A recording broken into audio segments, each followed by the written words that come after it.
What's on, ladies and gentlemen? My name's Ross, I like games, and today we've got some very good news. Basically, there were a couple of bits of news for the One Piece trading card game that I've been waiting for.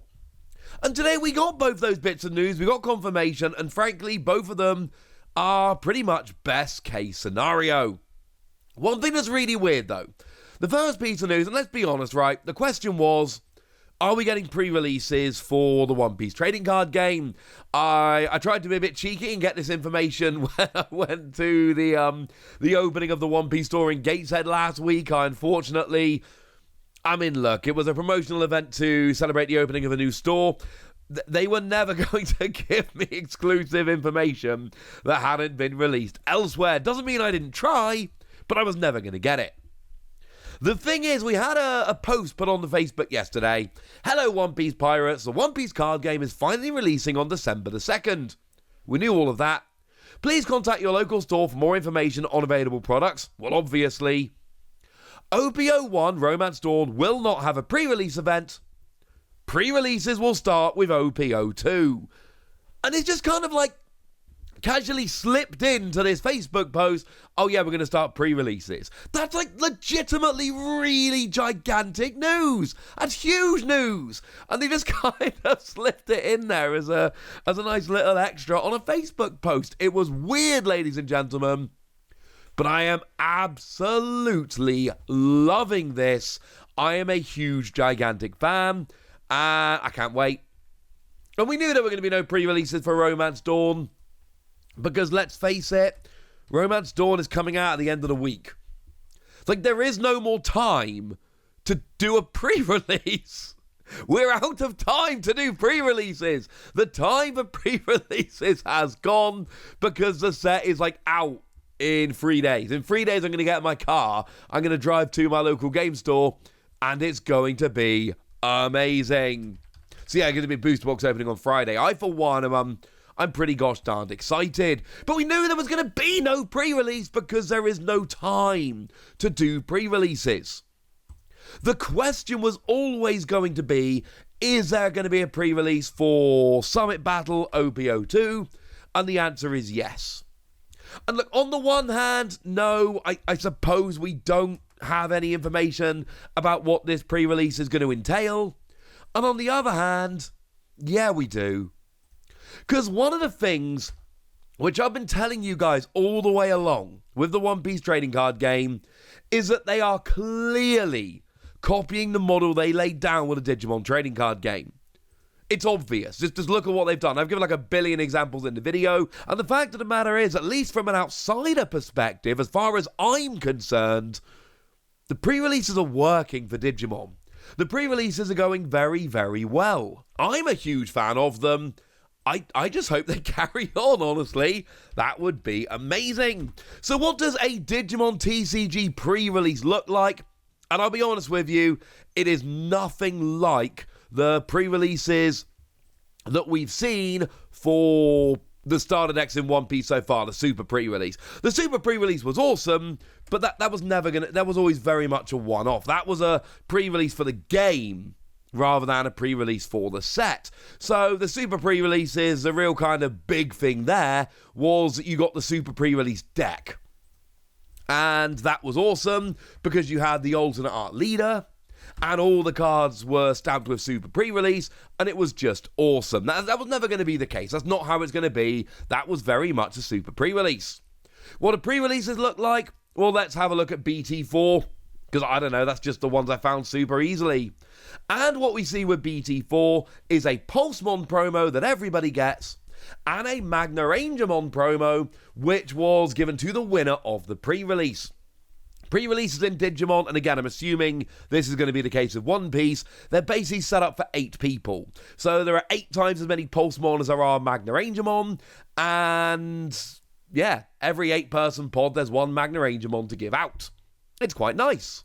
Now, the Pulsemon's a really interesting example here because that was actually a weird promo that was given out in Japan when you bought the Vita bracelet. That's how that Pulsemon was initially given out. So it was kind of awkward as to how we'd get it. It became a pre-release promo.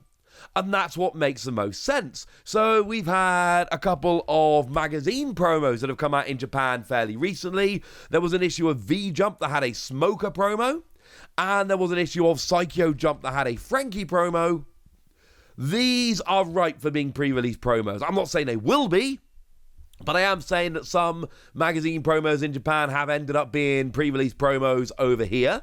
And weirder Japanese one-off promos, that seems to be fairly sensible. So I'm not saying that Smoker and Frankie will be pre-release promos, but I am saying that it's likely.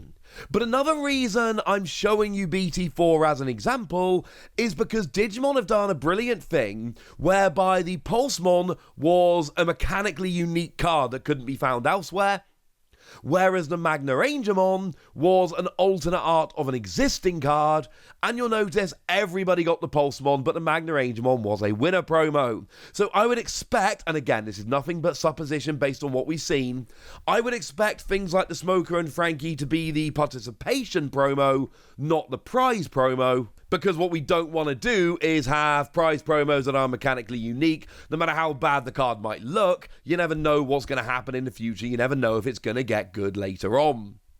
The other thing you get at the pre-release is a pre-release pack with 2 cards, and they are random uncommons and rares that are stamped with pre-release. And honestly, yeah, they're really cool. It leads to this weird thing where I end up really disliking when my favourite Digimon come as common cards, because if they come as common cards, it means that there's no chance they're actually going to have a pre-release stamp, and that just makes me really sad. And yeah, I know that's a little bit weird, and I don't particularly care, to be honest with you, ladies and gentlemen. I don't particularly care. So, with Summit Battle being the first one where the pre-release promos are going to be happening, an example of a good card to get at a pre-release would be Curly Dadan. That is the one that lets you search for 1-cost cards from the top 5 cards of your deck. I showed you that Roronoa Zoro is becoming a really good deck over in Japan. So this is an uncommon card. It is absolutely one you'll be wanting to get at your pre-release. Same thing with the Makino that lets you rest this character up to one of your red characters of a cost of 1. Gains 3,000 power this turn. That's another card that is really central to that deck and people are going to be loving. Or Vista, which sees a lot of play in that deck and is a rare card, is absolutely going to be one that people are after. These are all cards that could come as pre-release promos. Whereas if you're a big fan of Thatch, I'm not sure anybody is, but if you are, well, that's a common card, so the chances are that is unfortunately not going to be coming. Again, I'm just extrapolating from Digimon here, but it seems to be, at least if it follows the same route, it is going to be 2 random uncommons and rares with the pre-release stamp, but you won't be getting commons or super rares. So that's worth getting excited about. There'll be a participation promo, a winner's promo for the winner of the 8-person pod, and a pack with 2 random pre-release promos. They're all stamped pre-release cards, are not really promos. This is not confirmed, incidentally. This is extrapolating from Digimon, but like I say, One Piece have been following the Digimon model, so this does make a huge amount of sense. Another One Piece piece of news which I was waiting for was news of the Uta promo deck. This, of course, was an entire deck that was given out in Japan when you went to see the One Piece Red movie, and it was awesome, and I've been waiting to see how we're actually going to get it over here. Now, in Japan, it actually came in you got a 40-card deck in a giant booster pack, which was extremely weird. Wait a minute, 50-card deck. I think I made a full 50-card deck in a booster pack. It was very weird. They were actually quite, I don't know if I haven't checked for a little while, they were quite reasonable to pick up. I went and picked up one of these. They are very cool. So then the question was, how are we going to get this over here? Well, it turns out that those store tournaments I told you about, those are the ones where you get your tournament pack volume 1. And if you win, you get the winner's pack volume 1. Those are the ones where you get the magazine promos that have previously been released in Japan, not the Smoker and Frankie, the earlier magazine promos.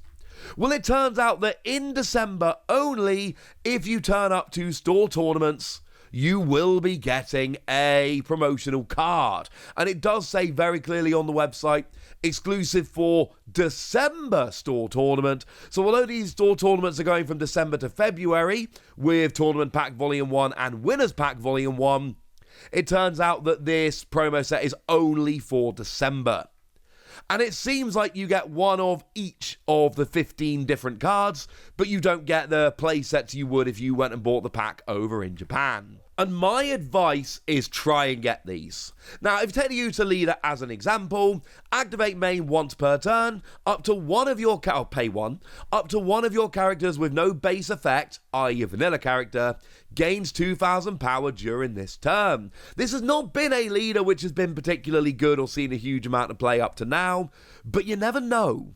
You never know if they're going to end up being good or not in the future, so it really is one of those situations where the best bet is get these cards, because if these end up being good in the future, it's going to be too late to pick them up for a reasonable price. Take Sunny-kun, it's not a particularly impressive card by any stretch of the imagination. One cost 3,000 power, counter plus 1,000, but that's actually seeing a lot of play in that winning red deck at the moment. Now, the reality is, it is a very standard card, power being 2 more than the cost, counter plus 1,000. And look, the chances are that we are going to see this exact card with a different name and picture printed like 20 times. That's probably going to be the way it goes. We've already seen Karoo from the starter deck, which is exactly the same mechanically, but just has a different artwork. So maybe we don't need this, but it's still seen a bit of play. We have seen one of the other cards that is not just a vanilla card, which has seen a bunch of play as well. The other one has been the Gordon, that activate main, place this character at the bottom of the owner's deck, give up to one of your opponent's characters minus 3,000 power for the turn. And I'm not saying you need this for Sunny-kun and Gordon, especially because as I've shown you, there is a direct analog to Sunny-kun. My point is, you never know which cards are going to end up being good. And by the time the cards are good, it's too late. They've already gotten expensive. So my advice with all of this stuff is always, you know what? Try and pick these up before it's too late. So there we go, ladies and gentlemen. We are getting pre-releases, but not this set, starting with the next set. And we are getting that film deck, and I, for one, am extremely happy. But I want to know what you think. So let me know in the comment section, would you? Go nuts! Be nice. And then make sure you like this video, subscribe to this channel, follow me on Twitter at the Wasi. That's where we talk One Piece and a bunch of other card games.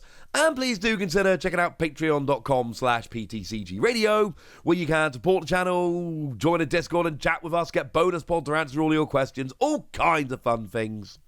But by far the most important thing is always, look after yourself till next time, would ya? Thank you very much for watching. My name's Ross, and you've been watching Wasi Plays.